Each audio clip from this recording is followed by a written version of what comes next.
আসসালামু আলাইকুম, hello viewers, welcome to Sheikh Junaid blog. আজকে আমরা যাচ্ছি জুনায়েদের জন্য একটা খেলনা কিনতে, আর সাথে আছে মিমাপু আর আছি আমি। মিমাপু এখন যাচ্ছে রিক্সা খুঁজতে, কি বলতেছে আমার মনে নাই। আর এই যে হলাম আমি, আমার অ্যালার্জির কারণে চোখটা একটু ফোলা ছিল। এখন আমরা রিক্সার জন্য অপেক্ষা করতেছি, কিন্তু রিক্সা পাচ্ছিলাম না। অনেকক্ষণ যাবৎ বাসা থেকে অনেক দূর পর্যন্ত হেঁটে আসছি, কিন্তু রিক্সা পাচ্ছিলাম না। এই ওইখানে হচ্ছে আমার একটা ভাইয়ার দোকান, সেটাই দেখাইতেছিলাম আমি মিমাপুকে। এই সামনে একটা রিক্সা আসতেছে, এখন আমরা হয়তো এই রিক্সাটাতেই উঠছি। হ্যাঁ, আমরা এই রিক্সাটাতেই উঠছি। এখন আমরা চলে যাব গাজী ট্যাঙ্কের সামনে। এর আগে একদিন গিয়ে আসছি আমরা ওইখানে, কিন্তু ওনারা যে লোকেশনটা বলছিল আমরা খেলনাটা ওইখানে পাবো, কিন্তু লোকেশনটার নাম আমরা ভুলে গেছি। তাই আমরা এখান দিয়ে যাচ্ছিলাম আবার গাজী ট্যাঙ্কের সামনে। রাস্তায় সম্ভবত মশা মারার জন্য ধোয়া দেওয়া হচ্ছিল ওষুধ। মিমাপু এই টাইমে আবার ভিডিও করতেছিল। জায়গাটা অনেক সুন্দর লাগে ধোয়া দেওয়ার কারণে। আমি আবার একটু পোজ দিচ্ছিলাম, দেখেন, দেখতে থাকেন। বাচ্চারা ধোয়া দেখলে কি দৌড়াদৌড়ি করে দেখেন। এলাকাটা আর একটু পরিষ্কার পরিচ্ছন্ন হলে হয়তো ভালো হতো। এসে পড়েছি এখন আমরা বড়িতলা উপরে, রেল লাইনের উপরে এসে পড়েছি। এই সামনে বড়িতলার হোপ মার্কেটগুলো, হোপ না এমনি মার্কেট। যাচ্ছি গাজী ট্যাঙ্কের সামনে। এইখানে ইদানিং যে পরিমাণে গরম পড়ছে, এই জায়গাটা তো অনেক বাতাস ছিল, বাতাসে অনেক শান্তি লাগতেছিল এখানে।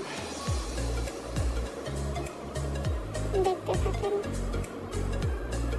এসে পড়ছি আমরা এখন গাজী ট্যাঙ্কের সামনে, কিন্তু ওনারা ওনাদের কাছেই আছে। ওনারা 12 পিসের নিচে সেল করে না খেলনাটা, তাই আমাদের আবার ব্যাগ যাওয়া লাগতেছে। ব্যাগ চলে যাচ্ছিলাম আমরা যে জায়গার ঠিকানা বলছে, এখন আমরা সেখানে যাব। ওনারা আমাদের কাছে বিক্রি করবে না 12 পিসের নিচে। বললাম খেলনাটা একটু দেখাইতে, বাট তাও দেখাইল না।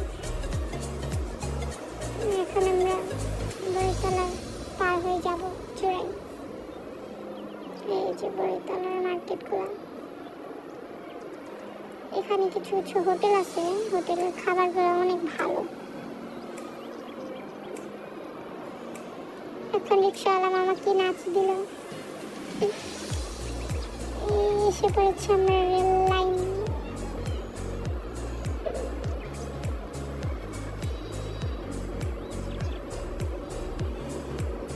রেল সড়কগুলো নতুন করে নির্মাণ করতেছে, অনেক সুন্দর লাগে।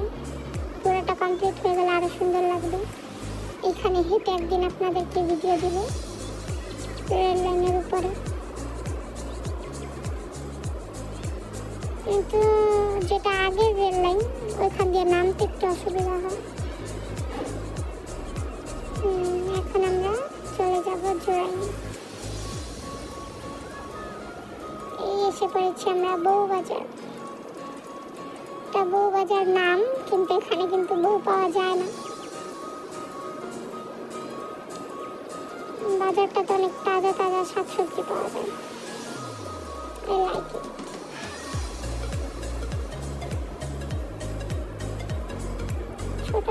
ছোটবেলায় এখানে বাজার করতে টিয়া পাখিগুলো আমার অনেক পছন্দ, লাল লাল।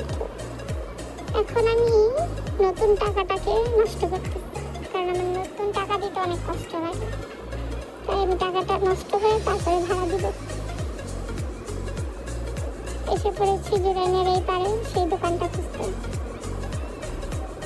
সামনে গাড়িগুলো দেখতেছিলাম, কারণ সামনে আমার আম্মু আসবে। আম্মুকে রিসিভ করতে যাব আমরা। আমার আম্মু বাইরে থাকে, তো রিসিভ করতে যাব, একটা গাড়ি দরকার। তাই রেন্ট কেমন কি পড়বে এটা জিজ্ঞাসা করতেছিলাম আমি ওনাদের থেকে।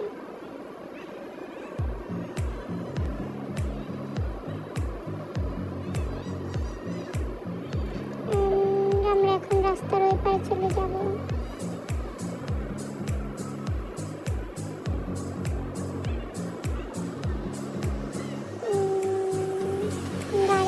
একবার ভিডিও করলাম, কারণ এই গাড়িগুলো রেন্টে কোথায় পাওয়া যায় আমি এতদিন জানতাম না। ওই রাস্তায় মানে একবার যাওয়া আসা হয়েছে, কিন্তু আমি জানতাম না।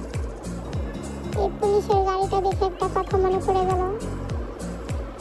এই থানায়, সম্ভব থানায় একটু গাড়ি করছিলাম, ডিউটি সম্ভবত করছিলাম।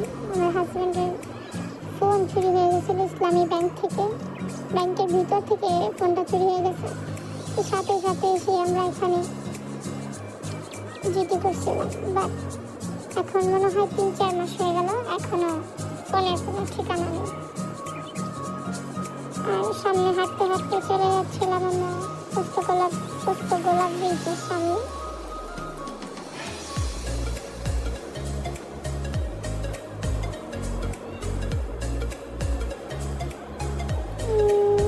সেনাবাহিনী ক্যাম্প দেখা যাচ্ছে।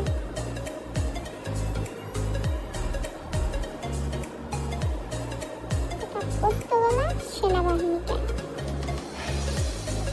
একটু গাছগুলো ধরার ট্রাই করতেছিলাম। এসে পড়েছি সেই জায়গায়, যে জায়গার কথা ওনারা বলছিল জেনারেল হাসপাতালের নিচে। বাট এসে দেখি এখানে শুধু কিছু চায়ের দোকান অ্যান্ড একটা হোটেল পাইছি, একটা জুস বার সম্ভবত, আর একটা ওষুধের ফার্মেসি, জনতা ফার্মেসি। পরে এই চাওয়ালা মামাকে জিজ্ঞাসা করলাম, উনিও জানেন না। একটা আঙ্কেল, সে আর কি ঠিকানাটা দিল কোথা থেকে, যেখান দিয়ে আমরা হেঁটে চলে আসছি সেখানেই যমুনা ট্রেডার্স। এখন আমরা আবার হেঁটে যাব ওই পাশে, যেখান দিয়ে আসছি সেখান দিয়ে আবার যেতে হবে।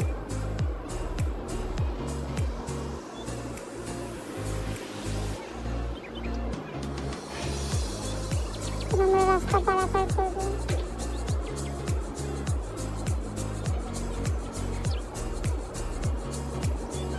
এই জায়গাটা অনেক রিস্ক, এই জায়গা থেকে হাত থেকে ফোন চুরি হয়ে যায়।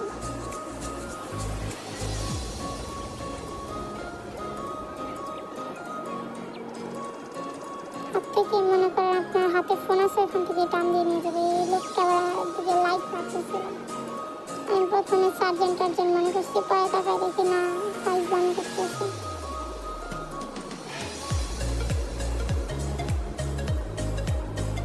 এই রাস্তাটার ভিউটা অনেক সুন্দর।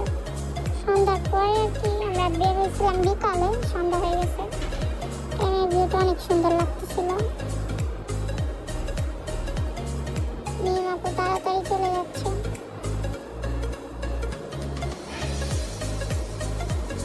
দেখেন কি অবস্থা, রাস্তা কিভাবে পার হতেছে। এসে পড়ছি যমুনা ট্রেডার্সের সামনে।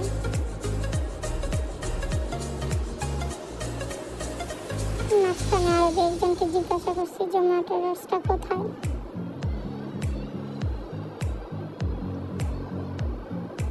কিন্তু শেষমেশ জানতে পারি যমুনা ট্রেডার্সে খেলনা বিক্রি করে না। ওইটা একটা এই বেসিন টেসিন পাইপ এগুলো সেল করে। আসছিলাম ফুটকা কিনতে, বাট কি যেন সমস্যা, ফুটকাওয়ালা ভাই বলতেছে, এই ফুটকাগুলো দেখতেছিলাম বাবুর জন্য নেওয়ার জন্য, বাট ফুটকাওয়ালা ভাই বলতেছে যে না, ভিডিও করা নিষেধ।